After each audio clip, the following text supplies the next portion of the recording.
Assalamualaikum warahmatullahi wabarakatuh. Jumpa lagi dengan Ibu dalam layanan bimbingan dan konseling. Salam sehat, salam semangat buat kalian semuanya. Anak-anakku sekalian, apa kabar? Semoga kalian tetap selalu semangat dan sehat semuanya. Anakku sekalian, sebelum kita mulai layanan bimbingan dan konseling kita pada hari ini, mari bersama-sama kita berdoa untuk memulai kegiatan kita. Berdoa dimulai. Berdoa selesai, terima kasih. Anakku sekalian, hari ini layanan bimbingan dan konseling kita adalah temanya bangkitkan motivasi. Ya, baik anakku sekalian, untuk layanan bimbingan dan konseling kita pada pagi hari ini adalah temanya meningkatkan motivasi belajar. Nah, tujuannya agar kalian dapat memahami yang pertama pengertian motivasi belajar itu apa. Kemudian kalian juga nanti akan mengetahui macam-macam motivasi dan tentunya pentingnya motivasi belajar untuk kalian. Anakku sekalian, mari bersama-sama kita masuk pembahasan tentang motivasi belajar. Nah, apakah ada yang bisa membantu Ibu? Ada yang tahu tentang pengertian motivasi belajar? Coba silakan tunjuk tangan. Ya, dicoba nggak apa-apa, salah. Ya, bagus. Ya, terima kasih. Oke, bagus semuanya jawabannya. Ya, motivasi itu apa? Motivasi itu adalah dorongan, daya gerak. Daya gerak apa? Daya gerak yang datangnya dari mana? Dari dua arah. Yang pertama itu dari dalam diri kita, yang kedua itu berasal dari luar diri kita.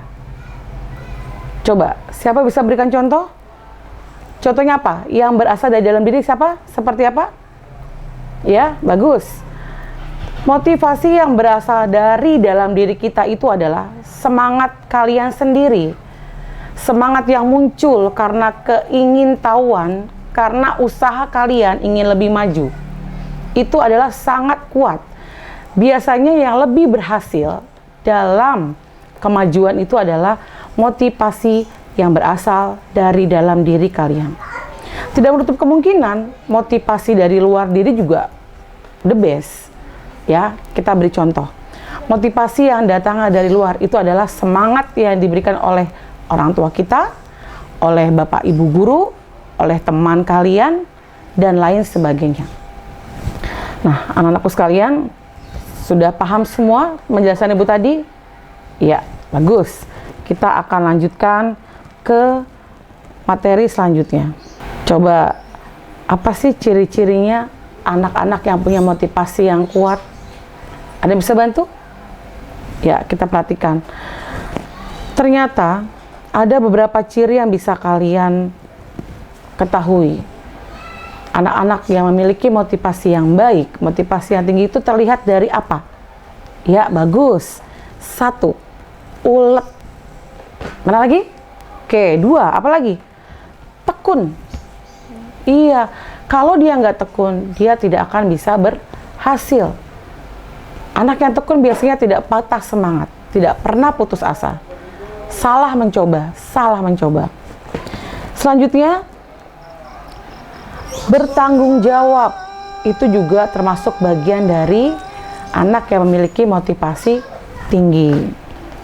Kemudian anak itu adalah mandiri. Nah, ini mandiri. Dia tidak pernah menunggu jawaban dari orang lain, tidak pernah meminta bantuan dari orang lain. Semuanya dikerjakan sendiri. Itu namanya mandiri. Ini adalah salah satu contoh anak yang punya motivasi yang tinggi. Terima kasih, masih tetap bersama dengan Ibu Indri di layanan bimbingan dan konseling. Kita lanjutkan materi layanan kita. Faktor-faktor apa saja yang harus diperhatikan dalam meningkatkan motivasi belajar? Di antaranya, yang pertama adalah merencanakan kegiatan belajar sebaik-baiknya. Itu harus kalian rencanakan. Kalau mau belajar harus dipersiapkan, direncanakan. Apa pelajaran apa, materi apa yang akan dibahas itu harus dipersiapkan. Kemudian selanjutnya adalah memahami setiap kegiatan yang dihadapi dalam belajar. Memahami setiap kegiatan, harus tahu kegiatannya apa saja, step by stepnya apa saja, harus kalian perhatikan. Kemudian selanjutnya memahami hambatan yang ada dalam proses kegiatan belajar. Pasti ada hambatan, dalam belajar tidak mungkin tidak ada hambatan, tapi tidak perlu khawatir. Hambatan itu pasti bisa kalian selesaikan dengan baik. Berdoa untuk keberhasilan itu wajib. Berdoa itu sangat luar biasa. Berdoa mohon kepada Allah Subhanahu wa taala supaya kalian diberikan kemudahan, diberikan kelancaran, kekuatan untuk menyelesaikan permasalahan-permasalahan yang kalian hadapi. Itu harus berdoa selalu dan setiap saat. Beribadah kepada Allah Subhanahu wa taala, jangan lupa sholatnya. Selalu mawas diri dan mengembangkan kesadaran untuk lebih memahami diri. Semakin dalam pemahaman diri seseorang, semakin besar semangat yang akan muncul. Mau menerima masukan dari orang lain. Nah, ini yang kadang-kadang sulit. Ada beberapa orang yang tidak mau mendengarkan masukan dari orang lain. Tidak percaya apa yang orang lain berikan masukan kepada kita. Padahal kadang-kadang masukan itu kalian perlukan juga. Sebagai bahan pertimbangan, sebagai bahan sebagai bahan untuk perbandingan antara yang satu dengan yang lain, antara yang A dengan yang B, ya. Jadi cobalah untuk bisa menerima masukan-masukan dari teman kita atau dari orang lain. Yang insya Allah masukan itu bisa juga membantu mendukung kemajuan kalian. Memahami norma-norma tentang belajar yang baik, mempunyai rencana masa depan. Nah, ini kalian sudah kelas 9 ya, sudah harus punya sebuah gambaran, sudah harus punya sebuah visi, misinya apa sih. Kelas 9 itu kan udah kelas tinggi, sudah kelas terakhir di MTSN 29 Jakarta.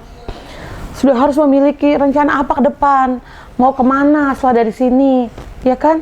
Harus dipertimbangkan meskipun masih jauh, tapi bolehlah kita buat sebuah catatan nanti saya mau bagaimana, saya mau apa ke depannya. Paling nggak kamu sudah punya coret-coretan kehidupan kalian untuk ke depannya. Ada yang ingin tanyakan? Silakan. Kita sama-sama belajar ya di sini ya. Nah, kita lanjutkan usaha untuk motivasi belajar.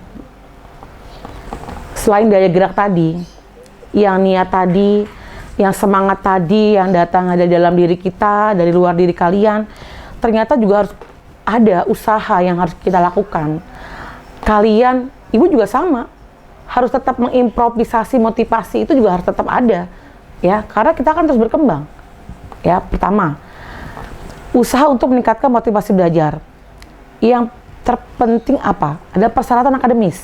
Nah, apa? Meliputi yang pertama apa? Nah, hasil ulangan yang diperoleh, perhatikan ya. Ulangannya jangan, kadang-kadang kalian ulangan dianggap sepele. Mau ulangan tidak belajar. Ya itu kan sama saja kalian tidak serius. Padahal untuk menghadapi ulangan kalian harus belajar kan? Ingin dapat nilai yang baik kan? Ingin dapat nilai yang bagus kan? Nah, harus kalian persiapkan. Belajar, karena itu adalah termasuk persyaratan akademis. Untuk lulus dari MTS 29 Jakarta, harus melewati step by step. Di antaranya tadi, harus ada nilai ulangan. Kehadiran di sekolah, tuh harus perhatikan juga, ya. Perhatikan, walaupun kita belajar online, tetap saja kalian harus mengisi kehadiran absensi di mana? Di e-learning. Nah, ini banyak nih yang diperhatikan, kalian absennya suka kesiangan, tidak tepat waktu. Padahal jam kehadiran kalian adalah jam berapa? Iya, minimal jam 06.30 kalian sudah harus absen kehadiran. Tapi Ibu yakin ya di sini nggak ada kan? Oke, semua di sini tepat waktu hadirnya ya. Bagus. Selanjutnya konsentrasi belajar, baik di rumah maupun di sekolah. Nah ini, kadang-kadang konsentrasi juga perlu ya, perlu kalian miliki.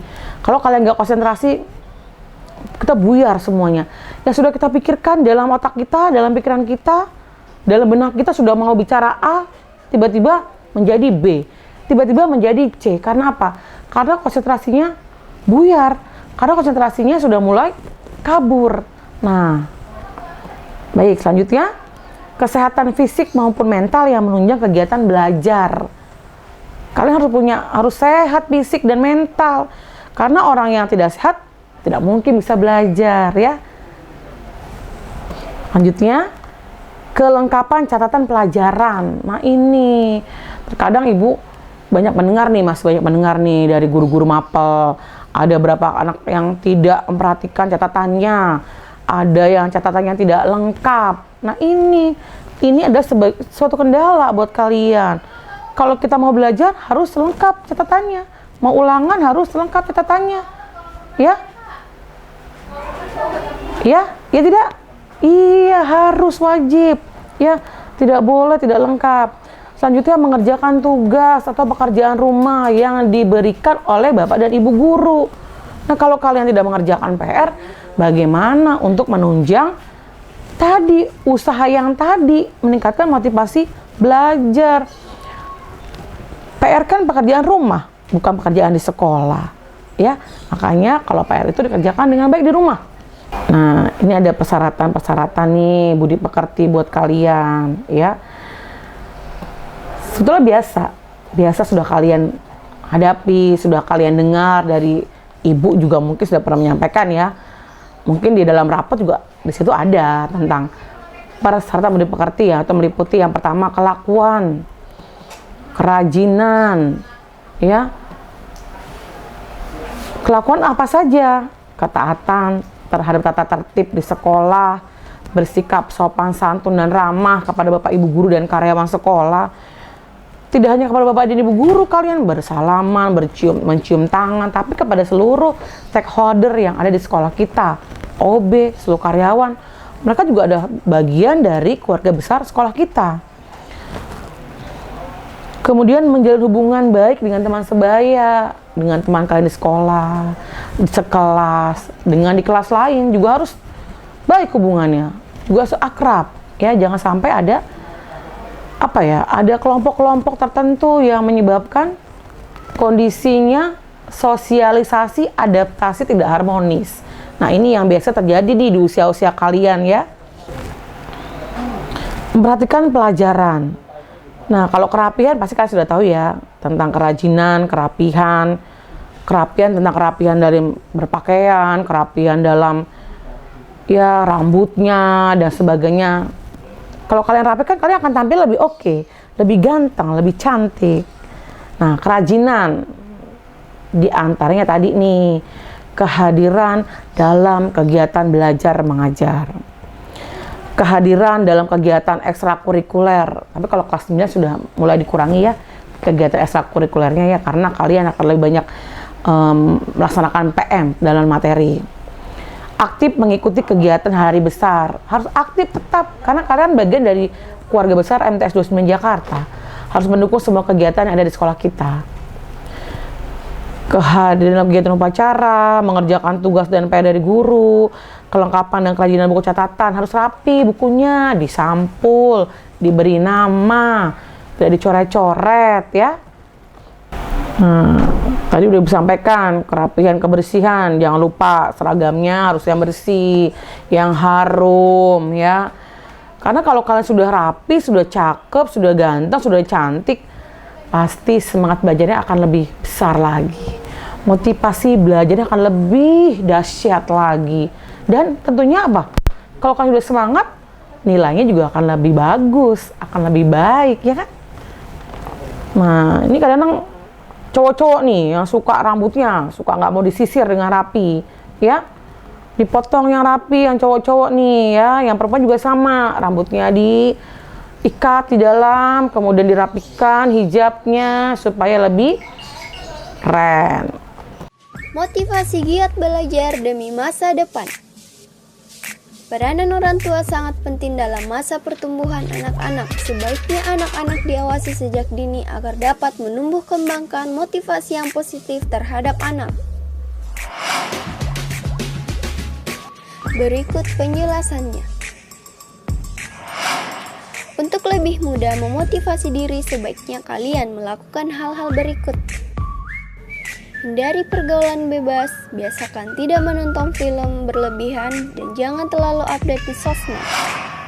Dan lakukan hal-hal atau kegiatan positif seperti belajar dengan teman-teman yang rajin belajar, lebih dekat dengan keluarga, dan rajin beribadah kepada Allah Subhanahu wa Ta'ala. Fokus, disiplin, semangat untuk sukses. Ingat, motivasi sangat penting dan dibutuhkan demi masa depan yang lebih cerah. Bagaimana anak-anak? Tadi sudah kalian lihat, sudah kalian tonton tayangan video tentang motivasi. Anakku sekalian, pada prinsipnya selama kita hidup, kita butuh perjuangan, kita butuh motivasi. Nah, perhatikan, Ibu ingin menyampaikan, membacakan sebuah ilustrasi yang mudah-mudahan bisa bermanfaat untuk kalian. Yang pertama, Ani ingin menjadi dokter. Maka setiap hari Ani selalu berusaha menyiapkan diri dengan sebaik-baiknya, mulai dari belajar, mengerjakan tugas-tugas, latihan soal, membuat catatan, diskusi, belajar kelompok, sampai berusaha memahami bagaimana seharusnya berkepribadian sebagai seorang dokter. Di samping selalu berdoa dan rajin beribadah, karena kerja kerasnya itu, maka Ani selalu mendapat peringkat terbaik di sekolahnya. Apabila kita perhatikan contoh di atas, maka dapat diambil kesimpulan bahwa Ani karena keinginannya yang kuat dapat memotivasi dirinya dalam belajar. Ilustrasi yang kedua. Roni mempunyai kegemaran main gitar. Ia ingin sekali memiliki gitar, tetapi uang tabungannya belum cukup. Mengetahui hal tersebut, orang tua Roni mengatakan bahwa kalau ingin dibelikan gitar, nanti kalau naik kelas dan nilainya dapat mencapai peringkat 5 besar. Mendengar kata-kata ayahnya, Roni menjadi bertambah semangat belajarnya. Ia betul-betul belajar keras dan berdoa agar dapat memenuhi harapan orang tuanya. Contoh di atas memberikan gambaran bahwa semangat belajar Roni timbul karena faktor dari luar, yaitu mendapat gitar dan ingin memenuhi harapan orang tuanya. Bisa dibedakan ya. Kalau Ani tadi jelas datangnya dari dalam dirinya. Kalau Roni datangnya dari luar dirinya. Selanjutnya ilustrasi yang terakhir.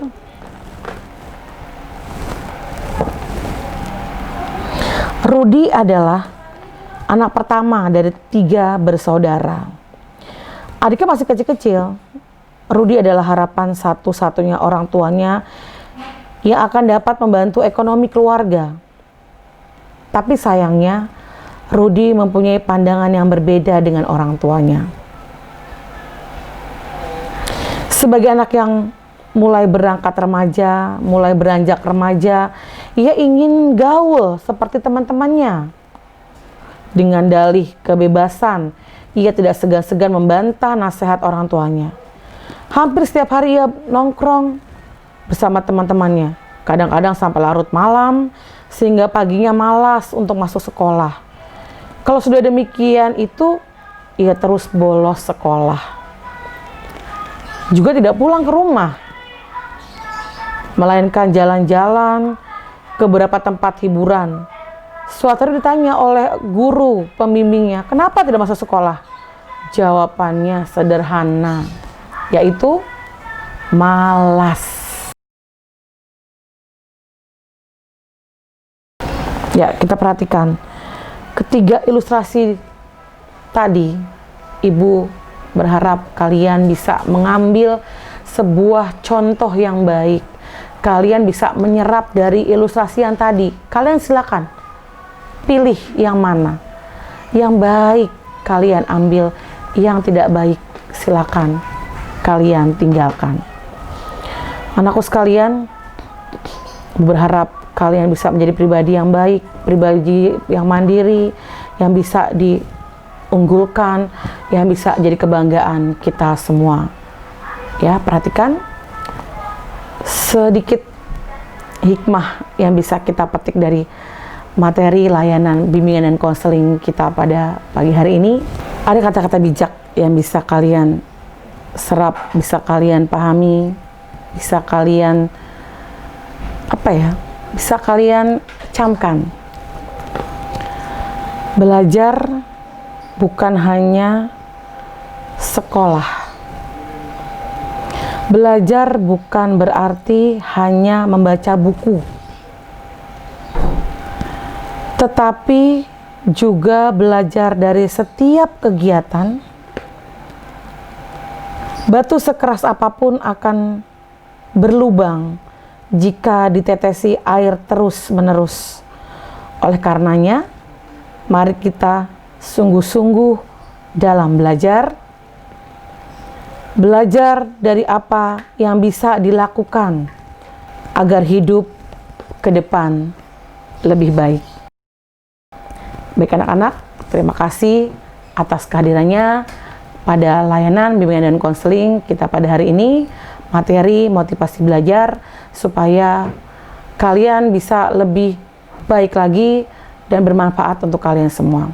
Lebih dan kurangnya Ibu mohon maaf. Terima kasih sekali lagi.